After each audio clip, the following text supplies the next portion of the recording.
Yet another exhausting day. I sighed as I kicked off my shoes and dropped my bag by the door. The aroma of Greg's famous spaghetti bolognese wafted from the kitchen, beckoning me. But before indulging, I had to check my email. I settled onto the couch, laptop in hand, scanning through the usual work updates and notifications. That's when an unfamiliar email from Greg's account caught my eye. Curiosity piqued. I opened it, only to be greeted by a fancy restaurant reservation. For two. My brow furrowed as I reread the details. This couldn't be right. Greg and I hadn't planned any special occasions. A sinking feeling settled in the pit of my stomach as doubts began to surface. "Greg?" I called out, my voice edged with tension. "Can you come here for a second?" Moments later, he emerged from the kitchen, that easy grin of his plastered across his face. "What's up, babe?" I studied him, searching for any tells, but his expression remained infuriatingly nonchalant. Wordlessly, I pivoted the laptop, the incriminating email on full display. Greg's features froze, just for an instant, before that familiar mask of innocence slipped back into place. "Oh, that? It's nothing, just a mix-up at work." "A mix-up?" I echoed, skepticism lacing my words. "For a romantic dinner reservation?" He shrugged, maintaining an air of indifference that grated on my every nerve. "You know how it is, the admin team gets things crossed sometimes." Every fiber of my being screamed that he was lying.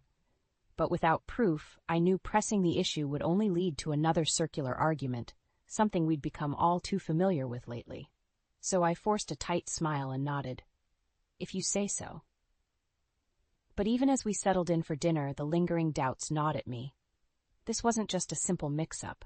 I could feel it in my bones. Greg was hiding something, and I intended to find out what. That night, I tossed and turned, Greg's deceit weighing heavily on my mind. As a social worker, I developed a keen sense for sniffing out lies. It came with the territory, and every instinct told me that my husband was hiding something big. The next morning, I decided to take matters into my own hands. While Greg was at work, I fired up my laptop and started digging. It didn't take long to locate his email account. We'd never been the type to hide passwords from each other, at least not until recently. I felt a pang of guilt as I scrolled through his inbox, but my conscience was quickly overshadowed by what I found, a lengthy email chain between Greg and someone saved only as GS. The contents made my blood run cold. Flirtatious banter, intimate details, and plans for secret rendezvous, all right there in black and white. My hands trembled as I copied the damning evidence onto a flash drive, knowing I needed to gather more proof. That's when I remembered the woman I'd seen Greg meeting a few weeks back. At the time, I'd brushed it off as a work contact, but now, I couldn't be so sure. With a renewed sense of determination, I grabbed my keys and headed out, tailing Greg from a discreet distance. I watched as he stopped at a quaint cafe, taking a seat at an intimate corner table. And then she arrived, a petite blonde with a dazzling smile that seemed all too familiar. My heart pounded in my ears as she leaned in, greeting Greg with an affectionate embrace. The way they held each other, the lingering glances, it was painfully intimate, like two lovers reuniting after a long absence. White-hot anger surged through my veins, followed swiftly by a bitter chill of betrayal. In that moment, I knew without a shadow of a doubt, my husband was having an affair. I wanted nothing more than to storm in and confront them both right then and there.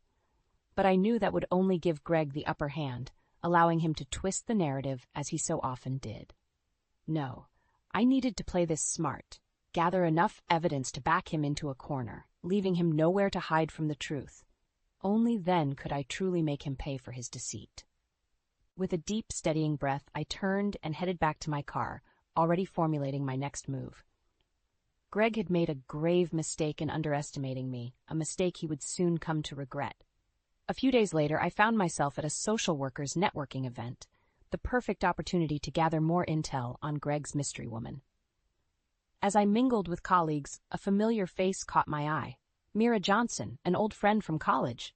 "Marlena, I didn't know you'd be here," Mira exclaimed, pulling me into a warm embrace. Her eyes sparkled with genuine delight, a refreshing change from the fake smiles I'd grown accustomed to. "It's been too long," I replied with a smile, relaxing into the comforting familiarity of her presence. "We really need to catch up properly." Mira nodded enthusiastically. "Absolutely. Oh, you'll never guess who I ran into last week. My heart skipped a beat, wondering if fate was about to deliver the answers I'd been desperately seeking. Who? Gwendolyn Smith, she exclaimed. Remember her? That girl you two were always fighting over in our dorm days? The name hit me like a punch to the gut, the memories flooding back in an instant. Gwendolyn, the blonde bombshell who'd made our college years a living hell with her petty jealousies and relentless pursuit of any guy who caught her eye, including my then-boyfriend, Derek. Gwendolyn, I repeated, my tone laced with disdain. What's she been up to these days? Mira's expression shifted, her brow furrowing slightly. Well, that's the thing. She seemed really chummy with your husband, Greg. The words hung in the air like a lead weight, confirming my worst suspicions. It all made sense now. The secret emails, the hushed meetings, the lingering glances. Greg's mysterious woman was none other than my old nemesis, Gwendolyn Smith. That lying, cheating snake, I spat, my hands balling into fists at my sides. He's been carrying on an affair with her this whole time. Mira's eyes widened in shock, her mouth falling open. No way. Are you serious? Greg always seemed so devoted to you. I let out a humorless laugh, shaking my head bitterly. Apparently not. That bastard's been playing me for a fool. Anger and humiliation washed over me in waves, threatening to drown me in their intensity. But I couldn't let the emotion consume me. Not yet. I needed to stay focused, to gather enough evidence to nail them both to the wall. Mira, I need your help, I said, my voice low and urgent. Tell me everything you know about Gwendolyn and her history with Greg. To her credit, Mira didn't hesitate, launching into a detailed account of their apparent closeness and Gwendolyn's thinly veiled disdain for me. With each new revelation, the pieces fell into place, painting a picture of a calculated, long-simmering scheme for revenge. By the time Mira finished, my jaw was set in grim determination. Greg and his mistress had made a fatal mistake in underestimating me, and they were about to pay dearly for it. That evening, I confronted Greg the moment he walked through the door. We need to talk, I stated firmly, arms crossed over my chest. He barely batted an eye, shrugging off his jacket with a casual air that made my blood boil. Sure, what's up? Don't play dumb with me, I snapped, glaring at him. I know all about your little affair with Gwendolyn Smith. For a split second, Greg's mask slipped, his eyes widening ever so slightly, but he quickly recovered, letting out a dismissive scoff. Gwendolyn, are you serious right now? That's just crazy talk. Is it? I challenged, stepping closer until we were nearly nose to nose. Because I have proof, Greg, emails, eyewitness accounts, everything. His gaze hardened, jaw clenching. You've been spying on me? Real classy, Marlena. Don't you dare try to turn this around on me. I exploded, my voice rising with each word. You're the one carrying on an affair behind my back. Greg's expression darkened, an ugly sneer twisting his features. Maybe if you hadn't been so wrapped up in your precious career, I wouldn't have had to look elsewhere for attention. The words hit me like a slap across the face, striking at the very insecurities he knew I harbored. For a moment I faltered, doubts creeping in, until I remembered the truth staring me in the face. Don't try to play the victim here, I spat, regaining my fire. This has nothing to do with me or my job. It's about you and your sick need for attention, no matter who you have to hurt in the process. Greg opened his mouth, likely to spew more venom, but I cut him off with a raised hand. Save it. I'm done listening to your lies. I stepped back, squaring my shoulders with renewed determination. From now on, I'll be fighting fire with fire. And when the smoke clears, you and your little mistress are going to wish you'd never crossed me. With that, I turned on my heel and stormed out, slamming the door behind me with a satisfying bang. I could feel the tide shifting, the paradigm between us irrevocably altered. Greg's betrayal had awakened a fury within me that wouldn't be sated until he paid the ultimate price. As I slid behind the wheel of my car, a plan began to take shape. If Greg wanted to play dirty, then so be it. But this time, I'd be holding all the cards. The first step? Gathering undeniable proof of his misdeeds, the kind that would leave no room for his usual manipulation tactics. I knew just where to plant a hidden camera to catch him in the act, red-handed. With a grim smile, I started the engine and peeled out of the driveway, my sights set on victory. Greg had made his bed, and now it was time for him to lie in it. Permanently. The hidden camera was a stroke of genius. I'll give myself that. Within days, I had all the proof I needed of Greg's sordid affair, captured in damning high definition. I watched in sickened silence as the footage played out, Greg and Gwendolyn tangled in a heated embrace, their bodies moving in a sickening rhythm. But it was the conversation that followed which truly sealed their fates. "We have to be more careful," Gwendolyn purred, running a perfectly manicured nail down Greg's bare chest. "Marlena's already getting suspicious." Greg let out a derisive snort. "Let her suspect all she wants. By the time she figures it out, it'll be too late." My grip tightened on the computer, knuckles straining white. Too late for what? As if reading my mind, Gwendolyn continued, "You're sure you can pull strings to get me that promotion over her? I'd hate for all this." She gestured between them with a salacious grin. "To be for nothing." "Consider it done," Greg replied with an arrogant smirk, pulling her closer. "Marlena's been living on borrowed time at that company. Once I tarnish her reputation, they'll have no choice but to overlook her for the job." White-hot fury blazed through me as the harsh reality crystallized. This wasn't just about broken vows. It was a calculated scheme to sabotage my career, my livelihood. To take everything I'd worked so hard to build and grind it into the dirt. In that moment, the floodgates burst open, unleashing a torrent of rage and betrayal unlike anything I'd ever felt. How could he? After everything we'd been through, everything I'd sacrificed to build this life with him, I wanted to scream, to hurl the laptop across the room until it shattered into a million pieces. But I couldn't, not yet. No, I needed to stay in control, to approach this strategically, like the clinical professional I was trained to be. Only then could I extract the revenge they so richly deserved. With a deep, steadying breath, I closed the laptop and began pacing, my mind already whirring with potential scenarios. I could take the evidence to the company, effectively torpedoing Greg's plans to undermine me. But that felt too impersonal, too corporate and detached. No, I needed a more visceral form of retribution. A public humiliation that would cut to the core of their arrogance and leave them disgraced, their reputations in tatters. A slow, wicked smile curved my lips as the perfect plan took shape. I would let them have their little dinner date, let them revel in their perceived victory, only to pull the rug out from under them in the most brutal, comprehensive way possible. Yes, Greg and Gwendolyn would get their comeuppance, all right, and by the time I was through with them, they'd be lucky if the ashes of their shattered lives were enough to fill a teacup. With a renewed sense of purpose, I began making arrangements, the gears of my meticulously crafted revenge already in motion. They wanted to play dirty? Fine by me. This was war, and I didn't intend to take any prisoners. The annual company gala was in full swing, a glittering affair filled with the city's social elite.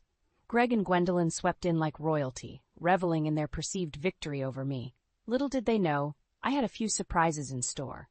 As the evening progressed, I bided my time, waiting for the perfect moment to strike.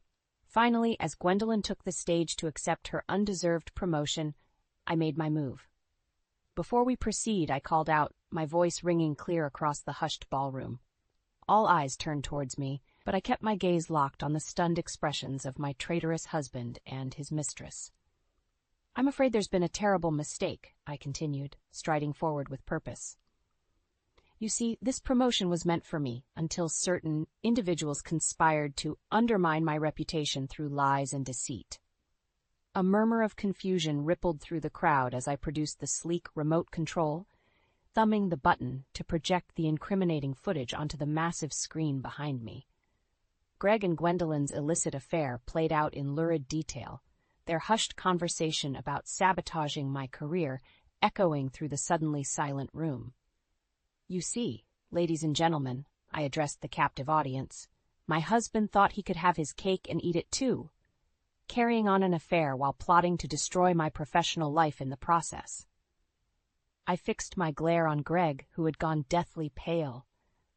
"Did you really think you could get away with it? That I'd just roll over and let you trample all over me?" Before he could respond, I rounded on Gwendolyn, who looked fit to faint. "And you were always jealous, weren't you? Petty and small, lashing out at anyone who dared outshine your fragile ego."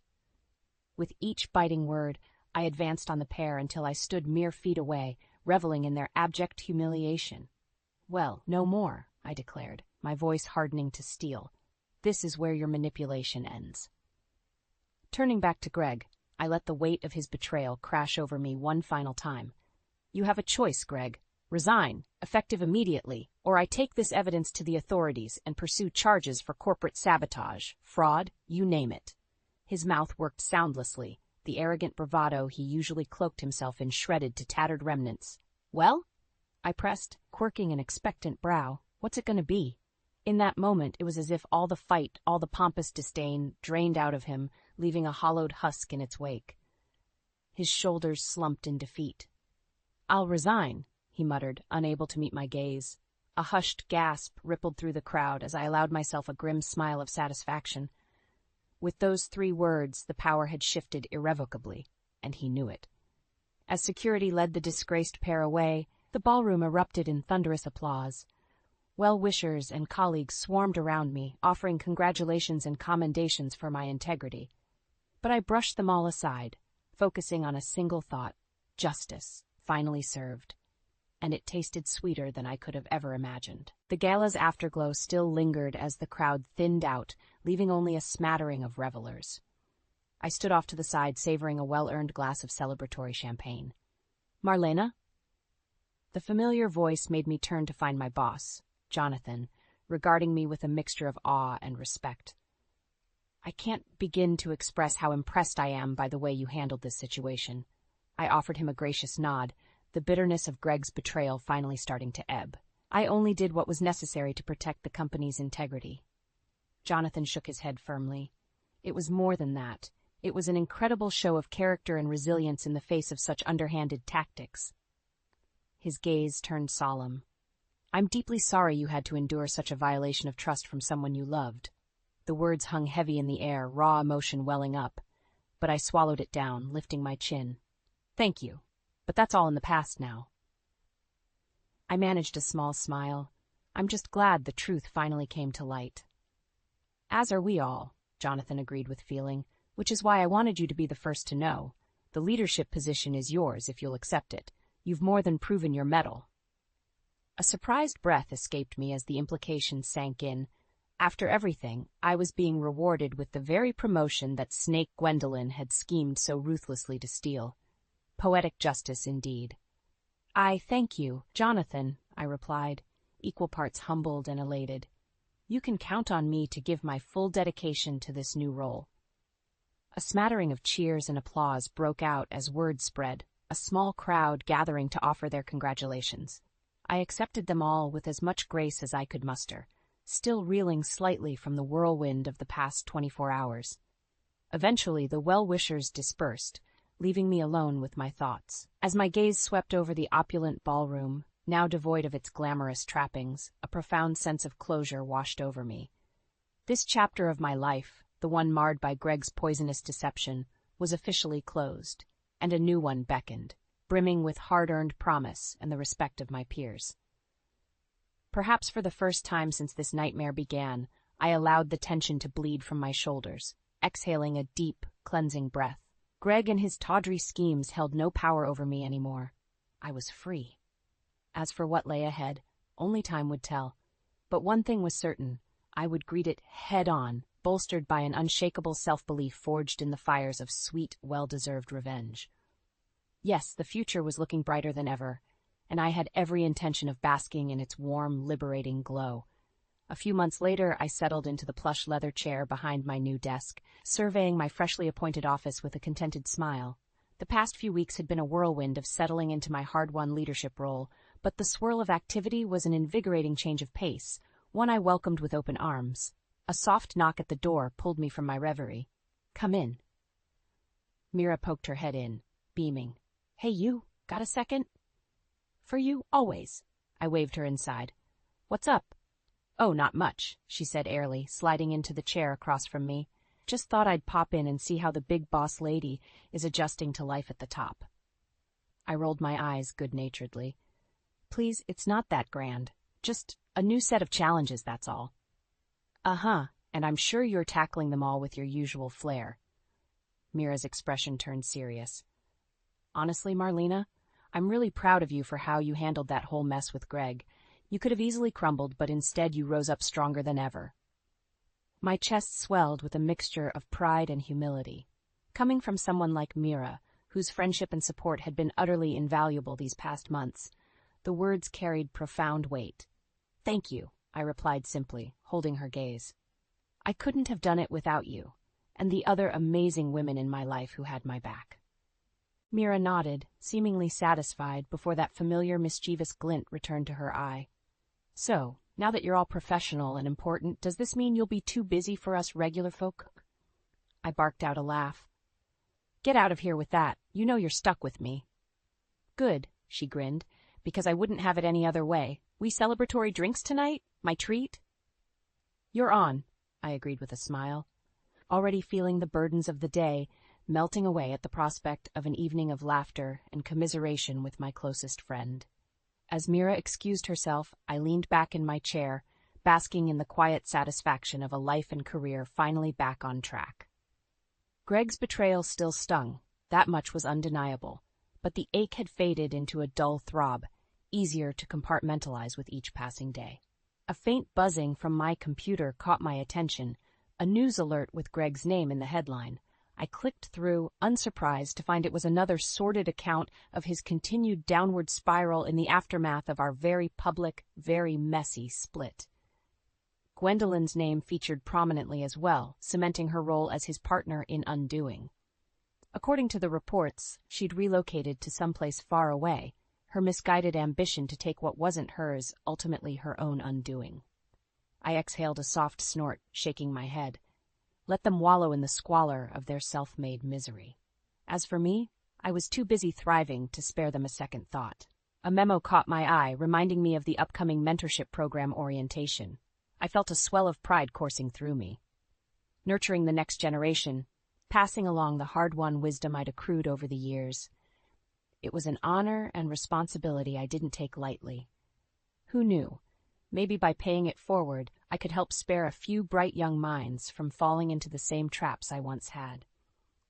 If my own trials and tribulations could serve as a cautionary tale, a message of perseverance against all odds, then it would have all been worth it. Yes, this was the start of an incredible new chapter, I mused, energized by the possibilities that lay ahead. One forged through the flames of heartbreak and betrayal, certainly, but also one tempered by the resilience that had seen me through to the other side. And as I closed my eyes and drew a grounding breath, I silently vowed to conduct myself with the same integrity and purpose that had been my saving grace all along.